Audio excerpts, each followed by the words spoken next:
Good morning mga kagulay. Swamp fertilizer lang sa kalam para makatipid ta sa atong mga galastoon, sa mga pampataba sa mga gulay, sa atong mga tanom, kini sa atong gamiton.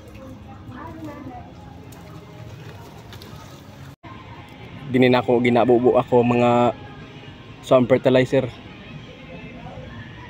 para makatipid ba sa atuang mga galastoon sa balay. Hindi na makapalit og mga abono, pampataba. Nara guys, pakita na ko sa inyo mga guys ha. God bless kayo mga kagulay.